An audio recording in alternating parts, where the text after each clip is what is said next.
श्रीराम समर्थ. समर्थांनी एक सुंदर असा बोध आपल्यासाठी प्राप्त करून दिलेला आहे. क्रांती ही ठरवून होत नसते, वेळ आली की ती आपोआप होते. समर्थ म्हणाले, ज्याप्रमाणे आपण विचार जर केला, क्रांती ही ठरवून होत नाहीये. जेव्हा अन्यायाचा अतिरेक होतो आणि शोषणाचे सर्व मार्ग बंद होतात, तेव्हा समाजात क्रांतीची लाट आपोआप येत असते. क्रांती म्हणजे केवळ हिंसक लढा नाही, तर समाज व्यवस्था बदलण्याची प्रक्रिया आहे. जेव्हा लोकांच्या मनात अन्यायाबद्दल प्रचंड असंतोष निर्माण होतो, तेव्हा ती परिस्थिती एका मोठ्या बदलाला जन्म देत असते. म्हणून समर्थ म्हणाले, सुंदर भाग दिलेला आहे. एक गाव होतं. त्या गावात एका जुलमी जमीनदाराने शेतकऱ्यांवर खूप अन्याय सुरू केला होता. तो कोणाचंही ऐकत नसायचा. शेतकऱ्यांच्या मालावर तो बळजबरीने ताबा मिळवत असे. गावातील लोक सुशिक्षित नसल्यामुळे आणि घाबरल्यामुळे गप्प बसायचे. क्रांती कशाला म्हणतात हे सुद्धा त्यांना माहीत नव्हतं. पण एके दिवशी त्या जमीनदाराने एका गरीब शेतकऱ्याच्या मुलीला अन्नासाठी चोरलेल्या एका छोटासा लाडू खाली पडल्याच्या रागातून खूप मारलं. आणि त्या मुलीचा हंबरडा ऐकून संपूर्ण गावातील लोकांच्या मनातील भीती नाहीशी झाली आणि राग भरून आला. तिथे कोणतीही बैठक झाली नाही किंवा रणनीती ठरली नाही, पण सर्वांनी आपोआप हातात काठ्या घेतल्या आणि जमीनदाराच्या वाड्यावर चालून गेले. ही वेळ होती. त्या दिवशी अन्यायाविरुद्ध सर्वांचा असंतोष एकाच वेळी बाहेर आला आणि जमीनदाराला पळून जावे लागले. म्हणून समर्थ म्हणाले, क्रांती ही परिस्थितीनुसार घडत असते. जेव्हा अन्याय सहन करण्याची क्षमता संपते, तेव्हा क्रांती आपोआप होते.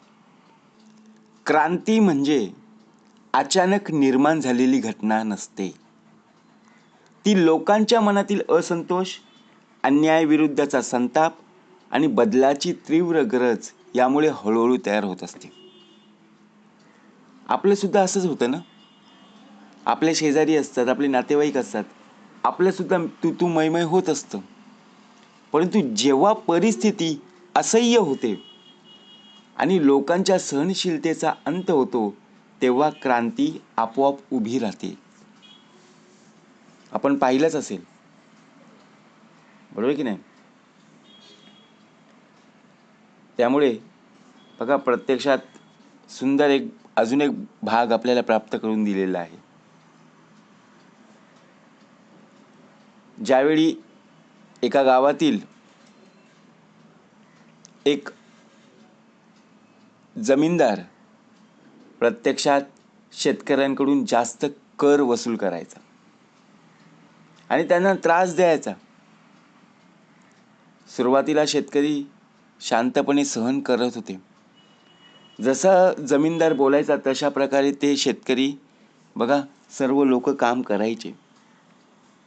कधीतरी परिस्थिती सुधारेल असा त्यांचा विश्वास होता.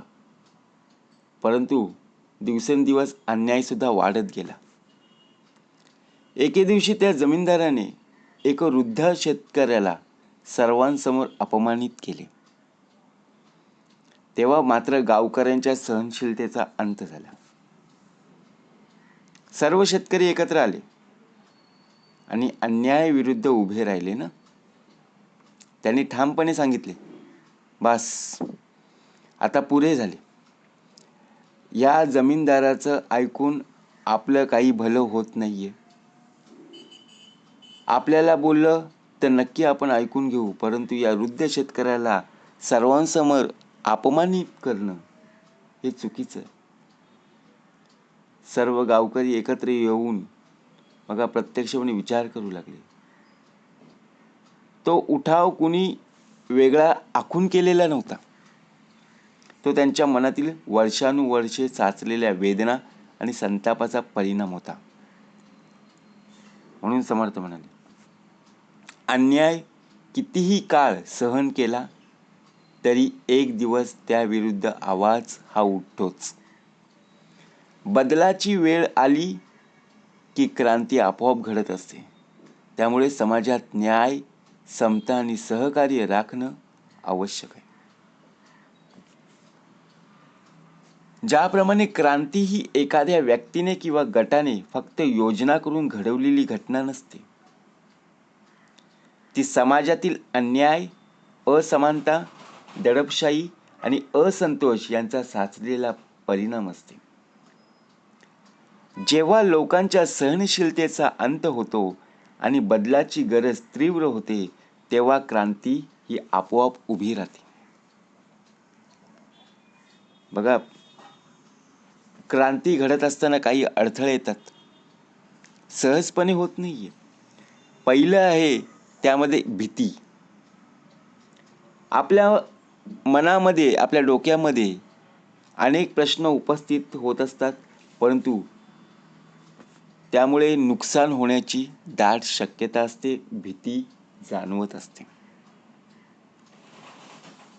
अज्ञान, समर्थ म्हणाले, आपल्या हक्काची जाणीव नसणे.